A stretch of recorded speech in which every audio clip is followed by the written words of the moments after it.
Salut la famille, j'espère que vous allez très bien. Bienvenue à ce nouveau numéro de Gospel Impact, une émission de change et une émission de discussion, une émission de réflexion pour savoir qu'est-ce qui se passe très exactement dans le monde entier, particulièrement dans le monde de l'église. Aujourd'hui nous sommes en République démocratique du Congo. Il y a eu tellement de buzz autour de l'église jusqu'au point où on s'est dit, ben tiens, si on restait là sans dire un mot, ça sera comme si on est, comme on dit généralement, qui n'est dit mot qu'ensemble. Ça sera comme si on est de ceux qui sont en train de nourrir le buzz, alors que nous autres, nous sommes des observateurs et on se questionne. Avant d'avancer, abonnez-vous massivement sur cette chaîne, partagez des vidéos parce que plus vous vous abonnez, plus vous regardez, vous recommandez les gens, plus vous nous encouragez à venir là nous tenir pour faire de vidéos. Abonnez-vous massivement, partagez des vidéos, on se retrouve tout juste après.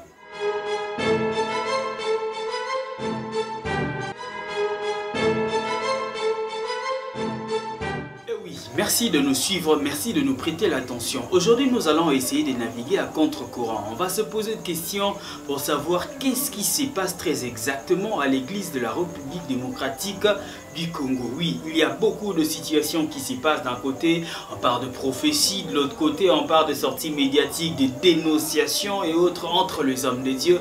Est-ce là un bon comportement? En fait, on va revenir sur ça vers la fin, mais pour l'instant, on se pose la question de savoir qu'est-ce qui se passe très exactement. Pour comprendre, pour nous qui sommes en train de vouloir naviguer à contre-courant ensemble avec vous qui nous suivez, mettez le commentaire parce que c'est un peu en live. Qu'est-ce qui se passe très exactement? Nous sommes en 2010, juin 2010, quand le prophète Joël Francis va initier un mouvement prophétique qui va appeler MAPRE, Mission Apostolique et prophétique pour le réveil. Ce mouvement est caractérisé par le miracle, la main puissante de Dieu était tellement authentique, il y a eu des guérisons, des délivrances instantanées, des délivrances, mais aussi beaucoup plus. Ce mouvement a été caractérisé beaucoup plus par la prophétie. Oui, une manière de donner la prophétie assez exceptionnelle, assez très extraordinaire, que le prophète Joël Francis utilisait avec beaucoup de précision, beaucoup de détails. Il était stylé, il captive toujours l'attention des gens. Ce mouvement va être vu un peu comme étant un mouvement qui évoluait ou qui s'exerçait à la contre de la logique de l'église de réveil au Congo. Oui, ce mouvement est un peu vu comme ça par certains aînés de l'évangile. On a vu des émissions, on a vu des contestations, on a vu à gauche et à droite des gens, même de cultes qui s'étaient nés dans certaines églises pour dire ben non, il ne faut pas le suivre, celui-là c'est un sorcier, c'est un magicien. En fait, je précise, moi je ne suis pas ici pour justifier que ce soit, mais je navigue à contre-courant pour comprendre ce qui se passe à ce moment-ci. Même la Bible nous dit qu'il n'y a rien de nouveau sous le soleil. Donc quand il y a un événement qui frappe l'actualité, nous devons naviguer à contre-courant pour savoir qu'est-ce qui se passe très exactement, quelles sont les origines de ce qui se passe comme problème. Je parle du prophète Joël Francis. Oui, je reviens. Il a initié un mouvement qui était vu comme étant un mouvement qui a secoué l'église par la manière de faire. Et lui-même plus tard, il va dire que la MAPRE n'est pas une église, moins encore un groupe d'adoration. Pourquoi j'aime ces précisions?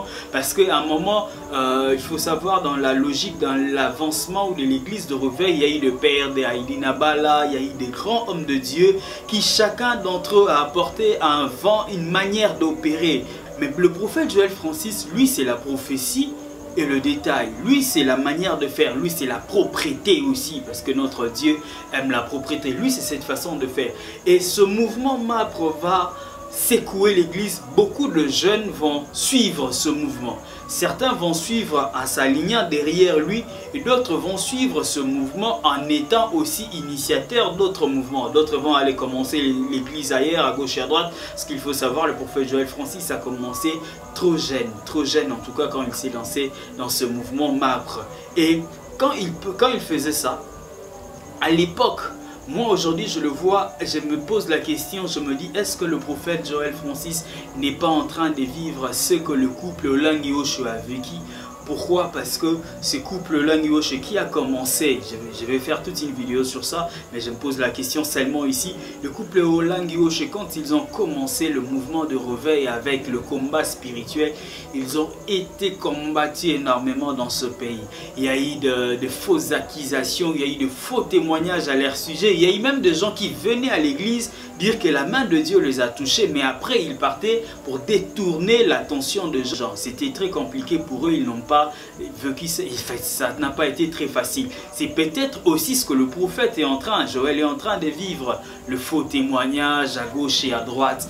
Que bon, Christ, tu es en train de vouloir le justifier, non. Que dire de ce bad buzz qui se passe autour de lui, des sorties médiatiques, de photos, de vidéos de lui et tout, je n'entrerai pas dans les détails, mais moi j'ose croire qu'un messager est entre les mains de Dieu, ce Dieu qui se permet de faire avec son messager ce qu'il veut. Même dans la Bible, les prophètes ont toujours été les sujets de scandale pour plusieurs. Pour ceux qui méditent très bien la Bible avec beaucoup d'attention, ils vont savoir. Mais aussi, est-ce que nous ne sommes pas dans la logique qui dit il faut frapper le berger pour que le brebis se disperse? Peut-être que le berger soit en train d'être frappé pour que le brebis se disperse. Peut-être ça. Donc, j'inviterai les intercesseurs de l'Église à beaucoup prier pour cet homme de Dieu. Mais ce n'est pas encore fini. Je disais au début, pourquoi ce sont les mêmes noms qui sont généralement au centre de l'actualité? Nous sommes en 2011, quand le pasteur, prenons deuxième nom, quand le pasteur Moïse Mbié va prendre la tête de l'église Cité Bethel, pas de manière officielle parce qu'il vient d'être ordonné, c'était en 2021, mais je reviens en 2011 quand il va prendre la tête de l'église Cité Bethel, quand le papa Mbié était un peu malade, le pasteur Mbié va prendre, Moïse va prendre les devants de l'église Cité Bethel. Lui aussi, il va initier un mouvement. C'est vrai, avant il y avait l'adoration à gauche et à droite, mais lui il va venir avec des temps forts, très forts d'adoration et louange. Ça va aussi secouer l'église d'une certaine manière. Oui. Pourquoi? Parce que dans des églises, il y a eu un moment où quand le pasteur arrive et que les chantres ne sont pas là, les fidèles étaient tristes, le pasteur aussi était triste. Mais par contre, le pasteur Mbié va venir avec un style propre, je dirais quasiment propre à lui. Ailleurs, sous d'autres cieux, ça s'est fait. Ici aussi, ça se faisait déjà, mais c'était pas avec une portée de communication très élevée comme ce fut le cas, ou comme c'est le cas avec le pasteur Mbié qui est venu, qui a aussi secoué l'église à son tour. Lui-même au devant, il prenait le micro avec des activités comme Total Adoration, beaucoup d'activités de louange et d'adoration qui va secouer et redéfinir les actions de certaines églises ou même de l'église en général de la République démocratique du Congo d'une certaine manière. Les actions qui ont suscité le combat contre lui, parce qu'il avait apporté un vent nouveau. Et je me pose la question encore, est-ce que c'est ce qu'il est en train de vivre? C'est ce que dit la Bible, il faut frapper le berger pour que le troupeau se disperse. Et c'est vraiment ça? Je me pose la question avec vous. Peut-être qu'il est aussi en train de vivre la même chose, la même situation qu'a vécu ou qui est en train de vivre le prophète Joël Francis Tatou. Je me pose aussi la même question pour le couple Mbouma. Si le prophète Joël Francis, lui, il a le courage de parler, de dénoncer, comme le pasteur Mbié aussi, lui qui a le courage d'en parler en pleine prédication et autres. Par contre, le couple Mbouma, eux, ne parlent presque pas, mais il faut observer leur comportement. Vous allez comprendre qu'il y a des choses que eux-mêmes ils ont abordé la situation lors de live au sujet du clip Bakossa les Logoté. Oui, la chanson c'est un témoignage. Bakossa les Logoté, il chante, la maman raconte l'histoire de sa vie dans la chanson Bakossa les Logoté. C'est l'histoire d'une vie. Et aussi ils sont combattus. Mais pourquoi je les ai cités ici? Je les ai cités parce qu'eux aussi ils ont initié un mouvement en 2013. Eux, avec le lancement de l'album Le Culte, ils ont vraiment aussi initié un mouvement. C'était particulier pour eux. Ils ont commencé avec l'album Le Culte. Ils se sont lancés de manière officielle en musique, en solo, avec l'album de Culte, artisans du groupe Gaël. Mais ils se sont démarqués du commun pour lancer l'album Le Culte, qui a fait quasiment un succès international, un succès fou en République démocratique du Congo, avec des chansons comme Sokioté, qui étaient même devenus les sujets de culte à gauche et à droite. Ils ont aussi, eux, d'une manière, initié le mouvement de réveil, le mouvement de la prédication, le mouvement de la chanson, et l'adoration va être redéfinie à l'église. Le pasteur Atom a même écrit des livres. Et c'est aussi pour ça qu'eux aussi sont visés. Pourquoi? Parce qu'ils sont le père. Oui, la paternité d'une génération, d'une manière ou d'une autre, leur reviennent aussi.